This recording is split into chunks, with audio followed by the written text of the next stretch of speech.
Good morning everyone and welcome to my channel English Literature. Today we are going to talk about something new. Okay. We can read history of English literature in two ways. First of all, we can take any literary age, suppose Elizabethan period or Jacobean, any age, and then explore the different genres part by part. Poetry of Elizabethan age, drama of Elizabethan age, novel of Elizabethan age, in this way. So we can study history of English literature in two different ways. First of all, we can take a literary period and then explore the different genres in regard to that period. And number two, we can take any literary genre like novel, poetry, essay, drama, and then we can study that particular literary genre from its beginning to end, like to explore its evolution from its very birth to its prosperity and its not decline, just going on and on. Okay, so we can explore in this two-way history of literature. First of all, do you understand my point? I feel I have talked about this even in my previous video, at my very earlier video, that we can study history of English literature in two ways. Number one, we can take any literary period like Elizabethan, Romantic, Victorian, any literary period, and then just explore different genres of that particular period one by one. Victorian drama, Victorian novel, Victorian poetry, in this way. And number two is that we can take a literary genre and then go through its evolution part by part. Okay, so this is my plan, and as I am proceeding with the history of English literature, very slow, okay, but steady. So I feel that I want something interesting, not the same way. We are proceeding to history of literature. We have crossed Renaissance period and Tudor dynasty and Elizabethan, and in the same way, simultaneously, we can proceed through it with that number two way, that is the exploring the genres. So first I take drama because I feel interested in that genre. So we first take drama and we'll explore its evolution from very beginning, how drama emerged in the literary field and how it gradually developed and go on. And in this way, you will talk about the drama of very earlier period and drama of university wits, then drama of Elizabethan period, Romantic period, Victorian period, modern period, postmodern period. So in this way, you also can talk about the history of literature, genre wise or literary age wise. Okay. So today we will talk, just go through the very basic points. Some basic points we will explore. The origin and development of drama. So what is drama? First of all, drama generally refers to any work meant to be performed on a stage, drama, by actors. Example, Shakespeare's Macbeth. And what is dramatization? Dramatization refers to the art of making a play out of a story in other genres like novel, story, and so forth. Okay, you can remember Oscar Wilde's story Happy Prince, and in our class 8 syllabus, in class 8 English syllabus of West Bengal government school, I find they just dramatized it into a play, though they cannot make it good, I think personally, but it is called dramatization. You take any other literary genre like novel, short story, and then just convert it into the form of drama with dialogue, character, conflict, etc. And Bible was dramatized into mystery plays. Even Richardson's Pamela was dramatized by James Dan. So you have to keep in these points in mind. And next word is play versus drama. It is very complicated. You feel sometimes that just same thing, interchangeable, but not. There are subtle differences are there. Drama and play are the most confusing terms that we often use interchangeably, but there is subtle difference between them. Play refers to written composition meant for the performance on stage, It consists of dialogue, epilogue, monologue and prologue. Whereas drama implies the setting of the play, that is a theatre, all the aspects of a theatre, the hall, costumes, accessories, music, all these things collaboratively make something as drama.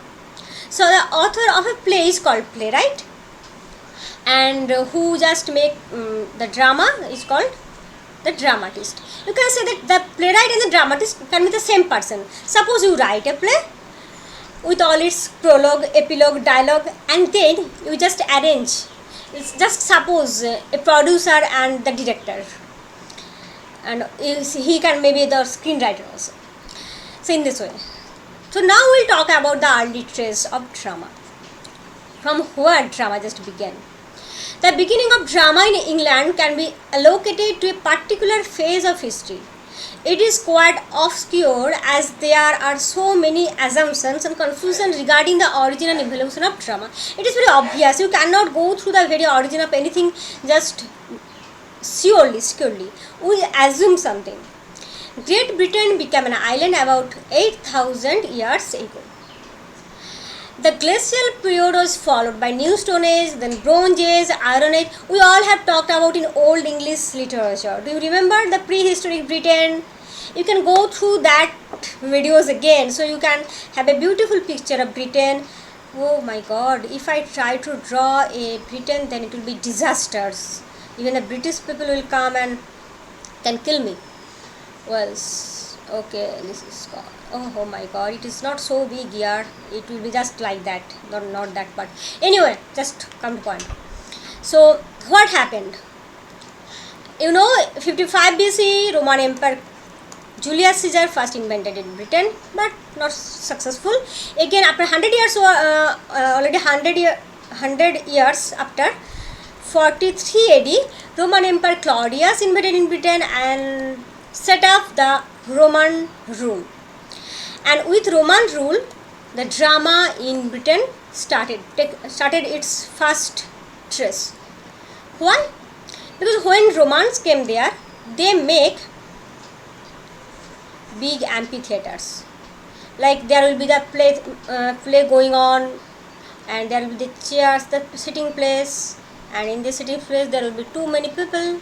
Okay, I know my drawing is so poor, but you can think that it is amphitheater, not a pit. It is just an amphitheater. Just imagine it is a post-modern art. I am not humiliating any artist. I just mocking myself. And it is a just amphitheater, and they established the amphitheaters. And there you can say with these amphitheaters we can find the early trace of drama. But when the Romans withdrew around 410 AD, because they had to protect their own land from the vicious attacks of Goths, Ostrogoth, Visigoth, and they had to protect their own land. So they left Britain to the other tribes who came and invaded there, and they left for their homeland. And with them, the early trace of drama gradually collapsed. There remain some of the scattered debris of these amphitheaters, but not that again. So with the invasion of the three Teuton tribes, Anglo-Saxon Jews, around 450 AD, the Anglo-Saxon period started in Britain. And after the Romans withdrew, and under their rules, Anglo-Saxon poetry and prose flourished to a considerable extent. But then there was no obvious trace of drama. So the first trace of drama we find during the Roman period, Roman Britain. And after they withdrew, and when the Anglo-Saxons came there we don't find any trace of drama, because there was Anglo-Saxon poetry, Anglo-Saxon prose. If you go through that videos, you will find these things, Anglo-Saxon prose, Anglo-Saxon poetry, but there is no mention of drama. You remember, there is dialogue, the owl and the nightingale in Middle English period, but that was not drama. They were all narrative type, wanting dramatic conflict. Actually, drama needs dramatic conflict, and that was not there. The journey of English drama started, you can say, from the 11th and 12th century onward. The origin of British drama. The earliest records of acting in the Middle Ages are concerned not with plays but with individual players. Keep this point in mind. Not with plays but with individual players. Gestures, clowns, tumblers, minstrels. They used to wander from one place to another to entertain the people with their songs and musical performance. From the king's court on to the way of pilgrimages, everywhere they were welcome. So we can say that native drama has its primary origin not in literary or scholastic exercises. So native drama, the first origin of drama, was not associated with any literary or scholastic exercises, but in the popular entertainments of the crowds, the communal festivals with their ancient rituals of dance and song and liturgy of the church. Okay, we will talk about the involvement of church later. First, what we talk, I want to just make it clear. So we talk that drama came not with the play but with the player, single performer. Suppose its name is Aaron and he is a clown and he take a theme, he wants to say something and he take a theme and just standing near a crowd, near a marketplace, he just started acting that with caricature, gesticulation, dialogue, song, music. He himself is the drama. The minstrel or the gesture or the clown, you can say him. He is the drama. And the crowd gathers around him and started listening what he is saying. In this way, he can he can just express his ideas, just share his thoughts, what he want to say about society, about the people. So in the marketplace, in the common people who are gathered, just listen to him. And even he is a means of entertainment, can go from court to court, from king's court, different king's court, they travel to entertain the courtiers. And in this way, we can find the first evidence of dramatic art. Now, how church get involved with this thing? We'll talk about that. Church found that the stories of Bible can be presented to the common people through this easy media of public entertainment. We know that Bible was not translated that time in vernacular language. Bible was written in Latin, far from the reach of common people. Common people could not understand Bible. So when church find this type of practice, church find, okay, we can do it. We can tell this Aaron, whose name is Aaron, that come here in the church and tell the story of Bible. Even we don't need any Aaron. There are so many clergymen here. Priest, clergymen. Anyone can take this job. They will preach God's thesis. They will preach God's lesson. God's words. So everyone was interested in that. So the church started expressing the stories, sharing the stories of Bible, just transforming them in their form in like a dramatic dialogue and just expressing them, sharing them to the common people. And in this way, church get involved with their own interest. They want to share people, they want to communicate with common people, they want to inform the common people about what Bible is saying, about what they want to say about religion. If they just preach and preach and preach, if I myself will preach and preach and preach, we will feel bored. So sometimes I will draw these things to make it interesting. So church also started make the thing interesting, make the religious preaching, the boring religious monotonous preaching interesting. And in that course, church take that technique of Aaron. So whole kid go to Aaron. Don't just keep this Aaron in your head. Aaron is just an imaginary character. Don't write anything. Who is the father of drama? Don't write it in Aaron. They began to imitate the style of the minstrel to represent the stories of the Bible and the lives of saints through acting, dumb shows. In this way, church made skillful use of popular trend of entertainment, molding them to their own purpose of spreading religious sermons. The clergymen used to present these religious facts, mixing them with secular style within the rituals of the church. Like Christmas, Easter, and even this festive season, people gather around the church precincts, and then the church organizes such dumb shows or such shows to converge Bible's ideas. Even the institution of the Feast of Corpus Christi, a ritual, stimulated the development of popular religious drama. And in this way, drama actually was first very religious in intonation. And Bible was the source. Not only Bible, but the life and preaching of the saints was also there. But the main source was obviously Bible. In the kinds of plot, structure, story, everything was dominated by the Bible. Liturgical origin was was actually originated from liturgical source, and this predominant liturgical tone guided those dramas practiced during this time.